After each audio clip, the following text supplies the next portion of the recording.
자, 11주차 2차 시 가정위탁자 입양 계속 하겠습니다. 1차 시 가정위탁 보호 서비스를 받는데, 여기 이 가정위탁에서는 대리위탁이 가장 많다고 제가 말씀드렸죠. 할머니, 할아버지, 친할머니, 친할머니, 외할머니, 이런, 어르신들, 조부모에 의한 위탁, 이 대리위탁이 가장 많다, 우리나라는. 자, 그 다음 보겠습니다. 입양. 입양에 대해서 보겠습니다. 입양은, 이 혈연관계가 없는 아동과 성인 사이에 법적인 부모 자녀 관계, 이런 법적인 부모 자녀 관계를 맺는 제도가 바로 입양이죠. 그래서 영구적인 가정 환경을 제공하는 아동복지 서비스의 하나가 바로 입양 제도입니다. 그래서 단순한 법적 절차를 넘어서 평생에 걸친 어떤 복잡한 이제 심리 사회적 가정으로 이제 이해를 해야 되는 부분이죠. 그래서 입양은 아동에게는 어떤 영구적인 가정, 또 법적 안정성 이제 이런 걸 제공하고요. 또 부모가 되고자 하는 어떤 성인 입장에서는 성인 어른에 대한 부모에 대한 욕구를 충족시키는 그런 특성을 가지는 게 바로 입양이죠.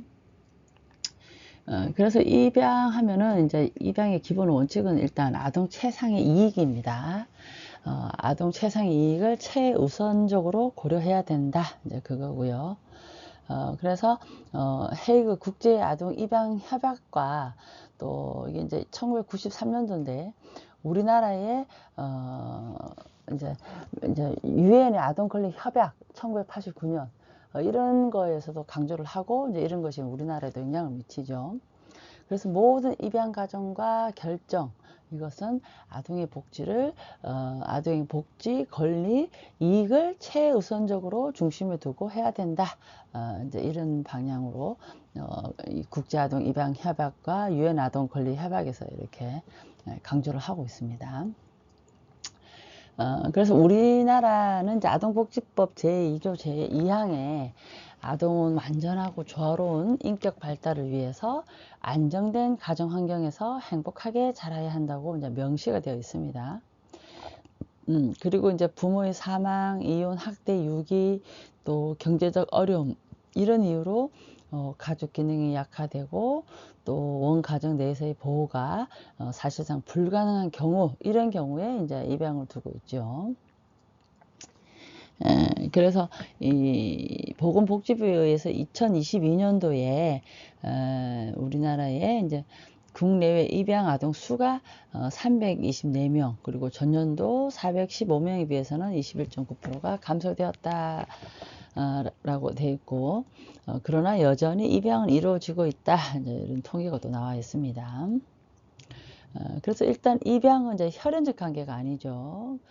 그래서 입양은 친부모가 자녀를 돌볼 능력이 없어 친부모의 가정에서 성장할 수 없는 아동에게 혈연적 관계가 아닌 법률적 관계, 이 법률적 관계를 맺어서 새로운 친자 관계를 형성하는 것이 바로 입양이다 라고 이렇게 보시면 되겠습니다.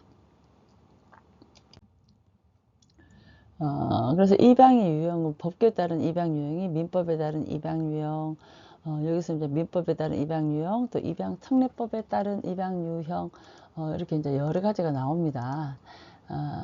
그리고 또 공개 입양, 비공개 입양, 개방 입양, 이제 여러 가지가 있는데, 이 입양의 법적 형태에 따라서 이제 친양자 입양과 일반 입양도 이렇게 구분이 되죠. 친양자 입양 이것은 입양 후에 온 가정과의 어떤 법적 관계 이 법적 관계가 완전히 단절되고 새로운 가족 관계 증명서가 발급되는 형태가 바로 친양자 입양입니다. 그래서 입양 아동은 친생자와 동일한 법적 지위를 갖게 되죠. 친양자는 친생자 친자식하고 똑같은 대우를 받는다는 거예요. 그래서 일반 입양은 원 가정과의 법적 관계가 유지되면서 또 입양 가정과 새로운 법적 관계가 형성되는 이 두 가지 형태인데 친양자는 원 가정은 없어지고 새로운 가족 관계가 만들어지는 걸 말하죠. 그래서 우리나라는 2005년 민법 개정으로 친양자 입양제도가 이제 도입되었고요.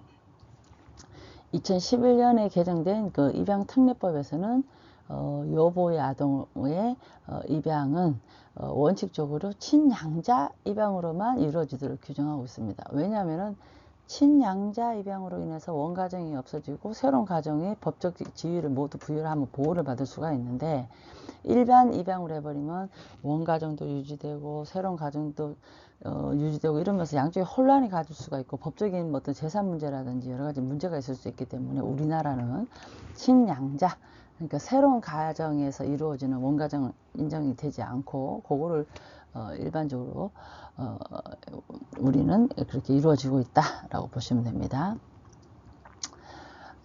그래서 그 민법에 따른 입양 유형을 보면요, 일반 양자 입양과 친양자 입양으로 나눌 수가 있는데, 일반 양자는 친생 부모의 친자녀로서의 지위, 또 양부모로서의 양자로서의 지위 모두 갖게 되는 거죠. 양쪽을 다 갖게 되는 거예요, 일반 양자는.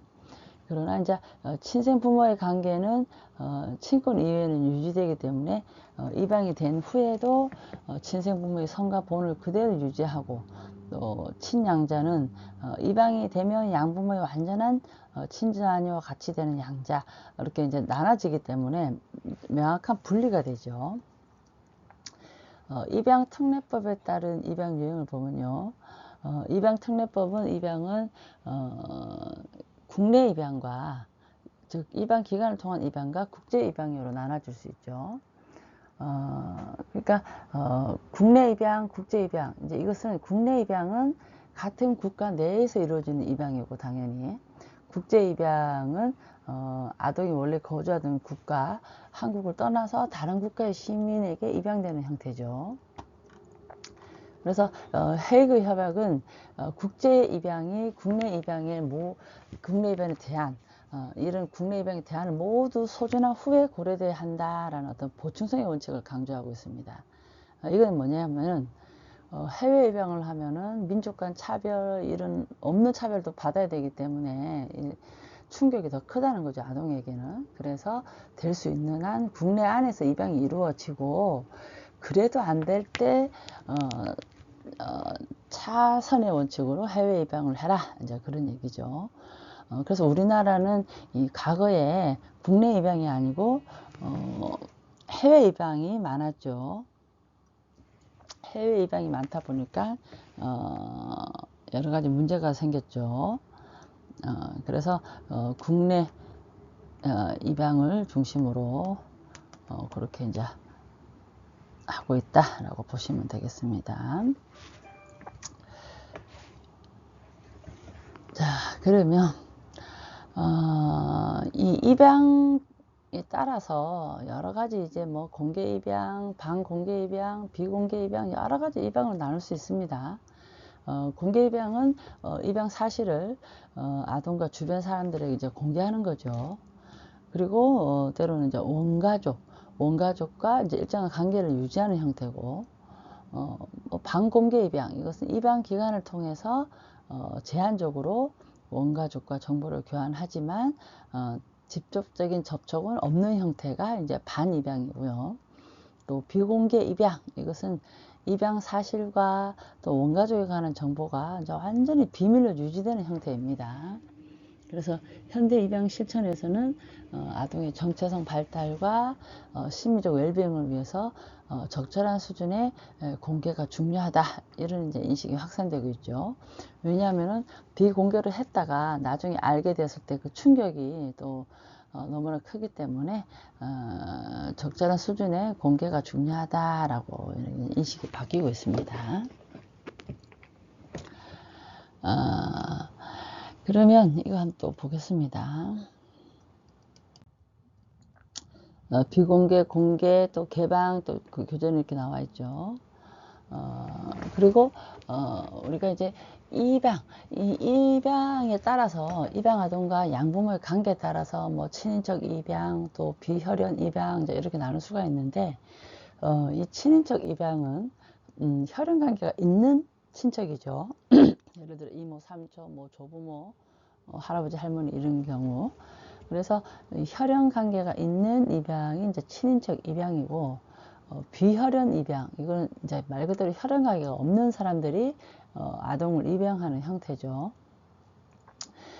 그래서 친인척 입양은 아동이 이미 알고 있는 환경에서 양육될 수 있는 장점. 그러나 가족 역동과 관계의 어떤 재정의, 이런 고유한 또 과제가 있을 수가 있고요. 그리고 입양 아동의 특성에 따라서 뭐 영아 입양, 어릴 때 아주 어린 영아 입양, 또 연장 아동 입양, 또 장애 아동 입양, 또 형제 자매 입양, 이렇게 또 구분도 합니다. 그 영아 입양은 일반적으로 선호도가 높죠. 왜냐하면 어릴 때 입양을 했기 때문에, 어릴 때 기억이 없기 때문에 어릴 때 양육자를 부모로 본다, 이런 이점 때문에 영아 입양이 선호도가 높고요. 연장 아동, 또 장애 아동, 또 형제자매 그룹은 상대적으로 입양 가정을 찾기가 어렵다라는 부분이 있고요. 그리고 이제 최근에는 뭐 다양한 가족 형태가 또 있다 보니까 동성 커플 입양, 또 싱글 입양, 이런 것도 또 일부 국가에서 인정되고 있습니다. 그래서 전통적인 가족 형태를 넘어서 다양한 가정 환경에서 또 아동의 사랑과 보호를 받을 수 있는 어떤 이런 인식의 변화도 또 반영이 됐고요. 우리나라의 경우에는 이제 현행법상 이 법적 부부만이 공동 입양이 가능합니다. 그리고 싱글 입양은 이제 제한적으로 허용되고 있다라고 보시면 되겠습니다. 그리고 이 각 입양 유형은 고유한 특성과 이제 도전 과제를 가지고 있고요. 또 이러한 다양성에 대해서 입양 아동과 가족에게 적절한 지원과 서비스를 제공하는 데 이제 중요한 기반이 제공돼야 되겠죠. 또 보겠습니다. 입양의 배경을 보면 우리나라에서 현대적 의미의 입양 제도는 한국 전쟁 중 발생한 전쟁 고아, 그리고 혼혈아를 돌보기 위한 서비스로 이제 시작이 되었다라는 거고요. 그리고 1961년에 국외 입양을 위한 방향으로 고아 입양 특례법이 제정이 되었습니다. 그리고 1960년대 이후에 입양아동 중에서 전쟁 고아 수는 감소했으나 빈곤이라든지 뭐 가정 해체라든지 미아라든지 미혼모 이런 발생으로 인해서 유기아동 수가 이제 증가하면서 입양이 함께 증가했다라는 부분이죠. 그리고 입양에 대한 사회적 인식이 개선되고 또 정책 환경이 변화되고 입양에 관한 법적 제도적 개선의 필요성이 꾸준히 제기되더라라는 부분입니다. 계속 한번 보겠습니다. 입양의 구성 요소는 입양 아동, 입양 부모, 친부모 뭐 이렇게 나와 있는데 이 입양의 배경에 대해서 이제 계속 좀 얘기를 좀 하자면 이 입양은 이제 오랜 역사를 가진 간행이고요. 그러나 이제 그 목적과 형태, 이것은 이제 시대와 문화에 따라 크게 변화가 되었습니다. 뭐 전통적인 입양은 여러분 아시다시피 이제 가문의 계승, 또 제사 승계, 이것을 위한 목적으로 이제 이루어졌고, 그래서 주로 이제 남한을 선호했죠. 그래서 이제 20세기 초반까지도 이 입양은 주로 입양 부모의 필요를 충족시키는 수단으로 간주되었다라는 부분입니다. 그러나 이제 20세기 중반 이후에 아동 복지와 권리, 여기에 대한 인식이 높아지면서 입양에 대한 패러다임이 이제 변하기 시작합니다. 그래서 이 입양이 점차 아동에게 가정을 찾아주는 아동 중심적 관점으로 진짜 전환이 되더라라는 부분이에요. 이것은 물론 유엔 아동 권리 협약과 헤이그 국제 아동 입양 협약 이제 이게 있는데 이런 것들이 많이 반영이 됐죠. 우리나라는 뭐 한국 전쟁 이후에 여러 가지 입양이 2000년대 들어서서 여러 차례 법 개정을 통해서 이제 크게 변화했죠. 그래서 이 우리나라 입양의 현황을 봤을 때 크게 감소하지만 그래도 연간 1000명 미만의 아동이 입양되고 있다라는 거, 아직도 입양이 계속 이루어지고 있습니다. 자, 또 보겠습니다.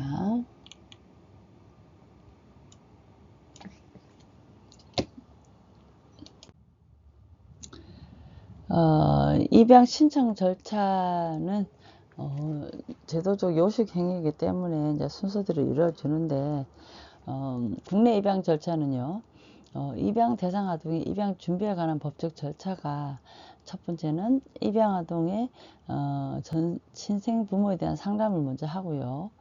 그 다음에 후견인 직무, 그리고 부양 의무자 확인 공고를 하고, 입양 대상 아동 확인서 발급하고요. 그리고 입양 정보 통합 관리 시스템 등록, 이런 단계를 거쳐서 국내에 입양 절차가 이루어집니다.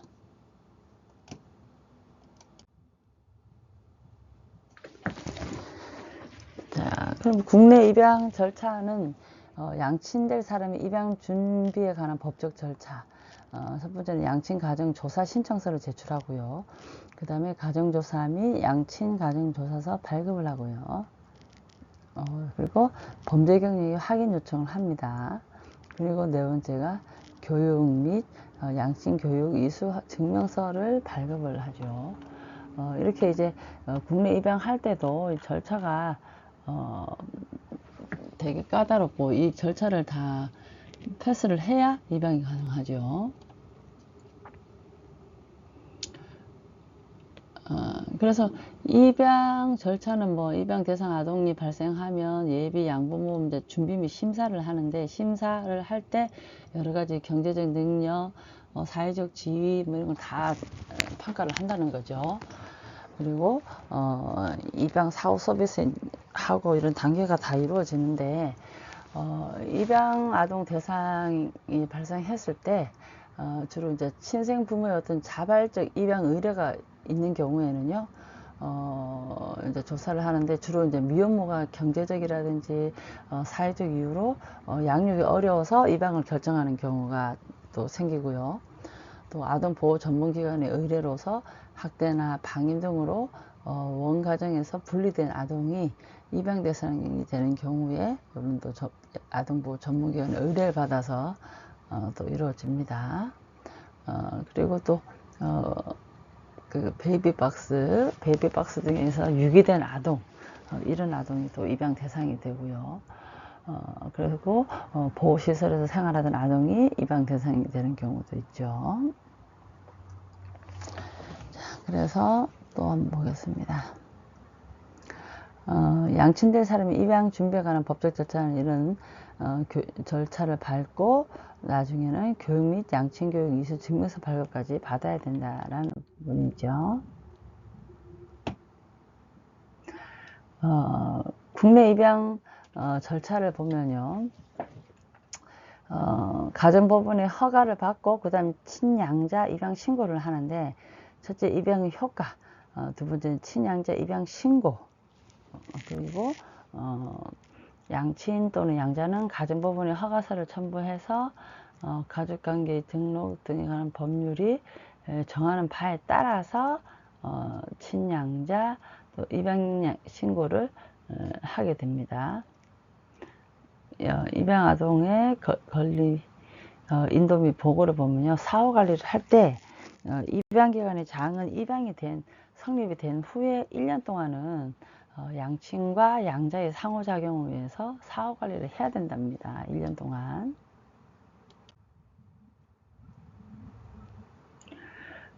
입양 신청 절차는요, 국내 입양일 때는 외국인이 국내에서 입양하는 경우, 또 입양에 대한 일반 절차, 이것은 국내의 입양 절차와 동일합니다. 그리고 국내에서 입양하려는 외국인은 후견인과 함께 양자될 사람의 등록 기준지 또는 주소지 관할 가정법원에 필요한 구비 서류를 각자 이렇게 구비 서류를 준비해서 신청을 해야 되죠.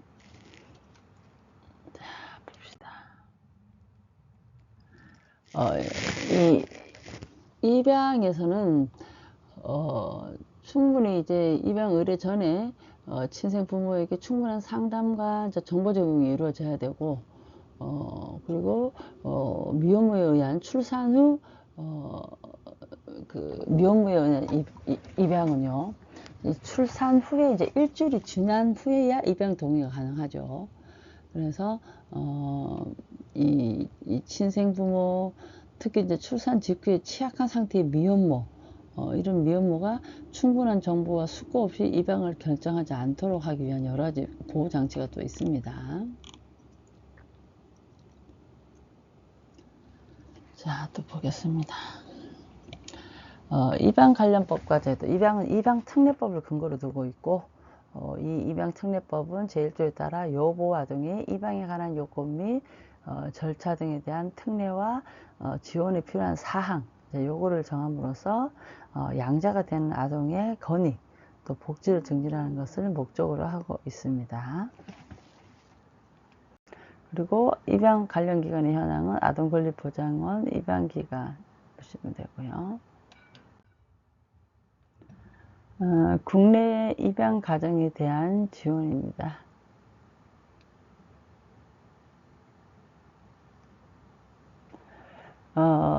국내 입양 가정에 대한 지원 현황에서 입양 축하금도 있고, 뭐 양육 수당도 있고, 장애 입양 아동 양육 보조금, 의료비, 입양 숙려 기간의 모자 지원, 이런 여러 가지 제도가 있는데, 그렇게 뭐 금액이 아직도 비현실적이라 그래요. 우리가 볼 때는 뭐 입양 축하금 200만 원 하는데 1회에 한해서 지급하는 거죠. 그리고 이것저것 했을 때 그렇게 생각보다는 많지 않답니다. 그러면 좀 이렇게 설명을 좀 하자면은, 이 입양은 여러 가지 이제 그 양부모에 대한 그 엄격한 심사 기준을 거칩니다. 그러면 입양특례법에서 양부모 자격 요건을 대해서 제가 조금 더 추가로 설명을 드리면, 일단은 연령은 25세 이상이어야 된다고 합니다. 그리고 아동과 45세 이하의 나이 차이가 나야 된다고 하네요.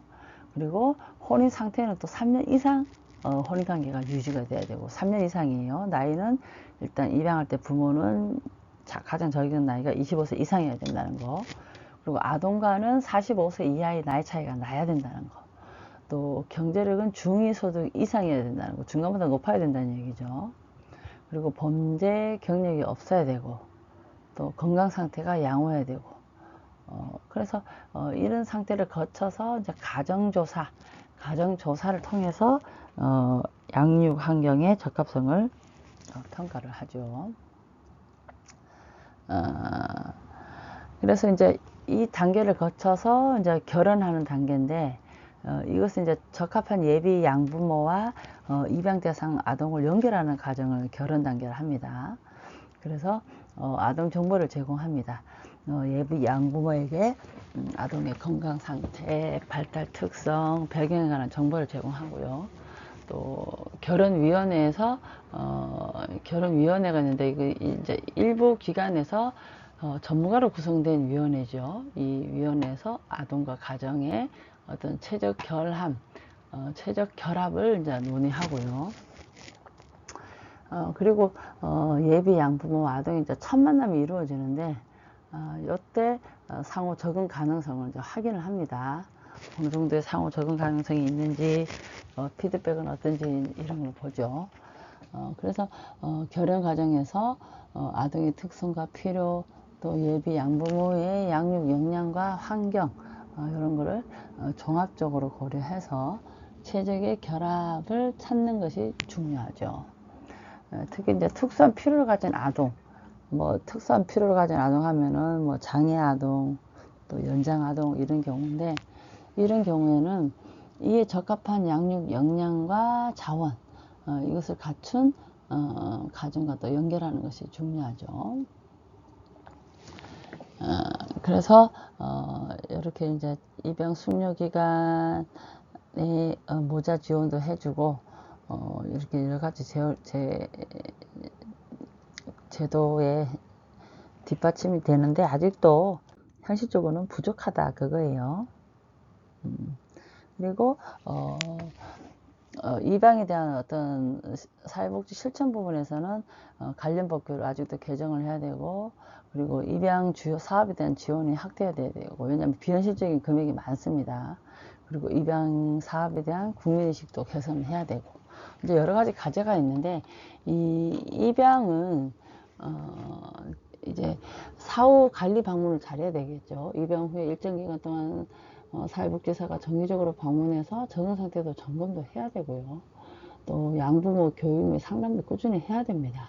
왜냐하면 입양 후에 발생할 수 있는 다양한 이슈나 문제, 또 그에 대한 교육과 상담을 제공을 해야 되고, 또 입양 부모님들 어떤 자주 모임을 연결을 시켜줘서 다른 입양 가족들과의 교류를 통해서 또 상호 지지하는 네트워크, 이런 걸 형성하는 게 중요하죠.